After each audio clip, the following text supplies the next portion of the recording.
बेळगाव पत्रकार संघाच्या वतीने बेळगावच्या विकासासंदर्भात नवनवीन संवाद कार्यक्रमाचे आयोजन करण्यात आले होते।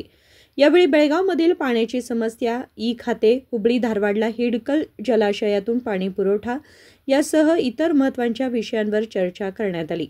बेळगाव पत्रकार संघाच्या वतीने आयोजित संवाद कार्यक्रम वार्ता भवन येथे पार पडला।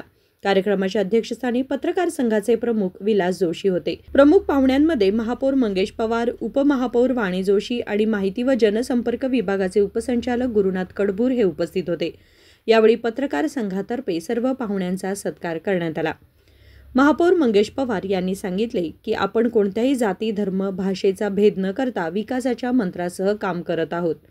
3 ತಾರೀಖಿಗೆ ಎಲ್ಎನ್ಪಿ ಅವ್ರಿಗೆ ಕರೆದ ಮೀಟಿಂಗ್ ಮಾಡಿದ್ರಿ। ಯಾಕಂದ್ರೆ ಅವ್ರದ್ದು ಹೇಳೋದು ಹೆಂಗೆ ಅಂದ್ರೆ ಈಗ ಸದ್ಯ ನೀರಿನ ಸಮಸ್ಯೆ ಇಲ್ಲ, ಅಂದ್ರೆ ನೀರು ನಮ್ಮ ಕಡೆ ಸಾಕಷ್ಟು ಇದೆ। ಈಗ ಸದ್ಯ ಕೂಡ ಹೋದ ಸಲಕ್ಕಿಂತ ನೀರು ನಮ್ಮ ಕಡೆ ಹೆಚ್ಚಿದೆ, ಆದ್ರೆ ಕೂಡ ಏನ್ ಸಮಸ್ಯೆ ನಡೆದಿದೆ, ನೀರು ಲೇಟ್ ಹೋಗೋದು ಅಥವಾ 2 ದಿವಸ ಸ್ಟಾಪ್ ಆಗಿ ಆನಂತರ ಹೋಗೋದು, ಇದಕ್ಕೆ ಸಮಸ್ಯೆ ಅವ್ರು ಕೆಲವು ಸಮಸ್ಯೆಗಳಿದ್ವು ಅಂತ ಒಂದು ಹೆಸ್ಕಾಂ ಅವ್ರದ್ದು ಗುರುತಿದ್ದಂಗ ಅವಾಗ ಕರೆಂಟ್ ಕಟ್ ಮಾಡೋದು, ಮತ್ತೊಂದು ಎಲ್ಲಿ ಅವರು ಡೆವಲಪ್ಮೆಂಟ್ ಪೈಪ್ ಲೈನ್ ಹಾಕ್ತಾ ಇದ್ದಾರೆ, ಡೆವಲಪ್ಮೆಂಟ್ ವರ್ಕ್ ನಡೀತಾ ಇದೆ, ಹೊಸ ಲೈನ್ ಆಗ್ತಾ ಇದ್ದಾರೆ, ಅಲ್ಲಿಗೆ ಬಾಜು ಇದ್ದಿದ್ದು ಹಳೆ ಲೈನ್ ಡ್ಯಾಮೇಜ್ ಆಗಿದ್ದರಿಂದ ಈ ತರದ್ದು ಸಮಸ್ಯೆ ಆಗ್ತಾ ಇರೋದು।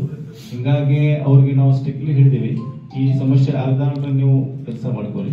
ಮತ್ತೊಂದು ಅಂದ್ರೆ ಈಗ ಕೆಲವು ಹಳೆ ಬಾವಿ ಅದು ಕೂಡ ಇದೆ ನಮ್ಮ ಸಿಟಿನಲ್ಲಿ, ಅದು ಕೂಡ ನೀವು ಯೂಸ್ ಮಾಡ್ರಿ, ಅದಕ್ಕೆ ಅನುಕೂಲ ಮಾಡ್ಕೊಡ್ರಿ, ಅಂದ್ರೆ ಬೋರದಿಂದ ನೀರು ಎಲ್ಲ ಜನರಿಗೆ ಸಿಗುವಂತ।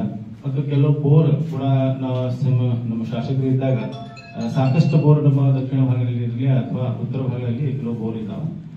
ಆ ಬೋರ್ಗೆ ನೀಟಿನಲ್ಲಿ ನೀವು ಅದೇನು ಕೆಲವು ಟೈಮ್ಗೆ ಬೋರ್ ಬಂದು ಬಿದ್ರೆ ಬೇಗ ಅದು ರಿಪೇರಿ ಆಗೋದಿಲ್ಲ, ರಿಪೇರಿ ಆಗ್ಬೇಕಂತ ಫಸ್ಟ್ ಪ್ರಯಾರಿಟಿನಲ್ಲಿ ರಿಪೇರಿ ಆಗ್ಬೇಕಂತ ನಾವು ಮೊನ್ನೆ ಅವರಿಗೆ ತಿಳಿಸ್ತೀವಿ। ಹೀಗಾಗಿ ಈಗ ಅವ್ರ ಕಡೆಯಿಂದ ನಮಗೆ ಆಶ್ವಾಸನೆ ಕೊಟ್ಟಿದ್ದಾರೆ, ಅವರು 15 ದಿವಸದಲ್ಲಿ ಈ ಎಲ್ಲ ಬೋರ್ ಬಂದು। या प्रसंगी अध्यक्ष विलास जोशी, रवींद्र उप्पार, नौशाद विजापूर, राजशेखर पाटील, सुरेश नेरळी, श्रीशैल मठद, राजू गवळी, कीर्ती शेखर कासरगोड, लुईस रॉड्रिग्ज व इतर मान्यवर उपस्थित होते। संकल्प शिंदे, KMM मराठी, बेळगाव।